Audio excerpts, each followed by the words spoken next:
If one of you or anyone had told me that I would be standing on the Abbey stage telling a story about Fergal Keys 6 days after the first anniversary of his death, I would have laughed in that face or punched it, depending on my mood. If you had told me that Fergal Keys would die, I would have looked at you in disbelief because those words would not have made sense to me, and they still don't. And the fact that I'm standing here, even though part of me went with him when he died, I don't believe that either, not really. So many things have happened since he died. I even got a tattoo for him. It's a squirrel, because that's what I used to call him, my squirrel, because he hid food everywhere, in his pockets, in my pockets, in his bed, in my car, in his car. And he had that energy that squirrels have. His mind was as fast as a squirrel flying through the trees. And he used to call me his badger because of all my grey hair. So yeah, maybe that's the next tattoo, who knows.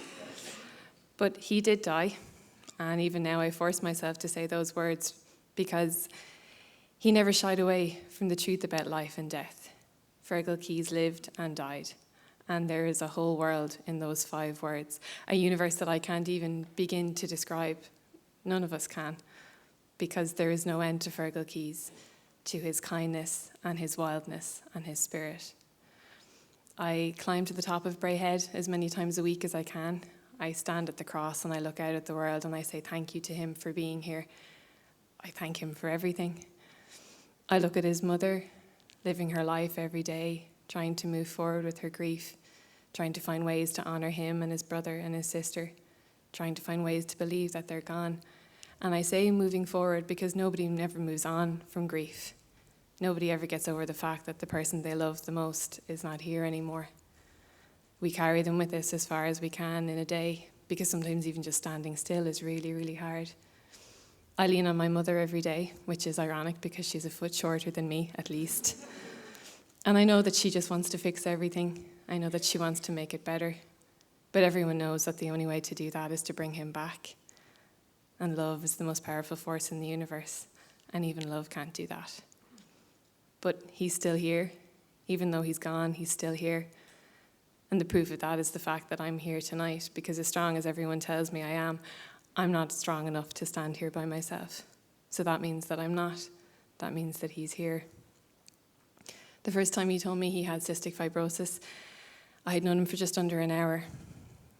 I remember that when he told me, I looked at him and I thanked him, because I already knew how lucky I was. I knew that I was lucky to be sat across a table from him, watching his hands because they had magic in them, looking into his eyes and losing my place in the world. I thanked him because I knew already that he didn't say things lightly. I thanked him because I knew that it was important to him, and that it would be important to me too. And for a moment, it was like the noise in the cafe receded and the light in the evening outside just dimmed, and a voice in my head said into the quiet, "There'll be a price for this. Someday you'll pay a price." And in that instant, I made the best decision of my life, because looking at him and at the kindness in his handsome face and the love and the things that he said, I heard what that voice said and I knew it was true, and I told it that I would pay the price. No matter what it was, I would pay the price. And when he told me that he loved me on one of those summer days that seems endless for all the right reasons, under the green and the gold of the trees outside his house, he was making a decision that I would only really begin to understand later, when things were hard and the world seemed determined to exact that price day by day. When he told me he loved me, he knew that loss is already a part of love, because to love someone, you have to acknowledge that one day you might lose them, or that you might be lost. He knew that, and he lived. He endured. He knew that loving somebody and needing them is no guarantee that they'll stay. So when he told me he loved me, he was opening himself up to whatever the world held for us. And for a while, that was freedom and adventure. It was mountains and sea and kisses taken under the shadow of trees in the evening. It was full moons and car rides to nowhere and explorations on the bog and a sharing of dreams and memories that transcended time. That was the decision he made, and he was making a decision to live. And in so many ways, that's the hardest decision you can make. I think of him walking with me in the rain in Curracloe Forest. And we don't speak. The raindrops tremble in his dark hair, and I watch his hands because I've always loved his hands. Part of me thinks that I'm in a dream because part of me was always caught in the wonder of the fact that he loved me.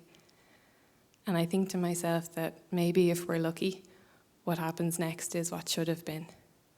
Time that doesn't pass because we've already learned the meaning of time passing. I daydream now. I swing towards the edge of the world, and sometimes I think about letting go.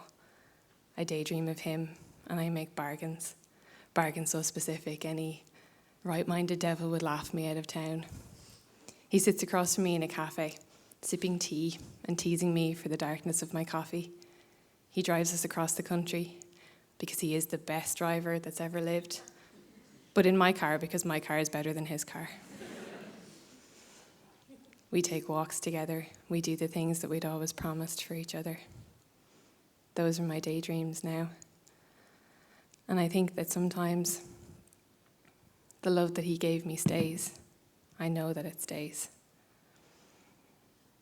When somebody dies, people say, I can't live without them. I've heard those words. I think I've said them myself. I can't live without you. And yet, here I am, standing on the Abbey stage, living.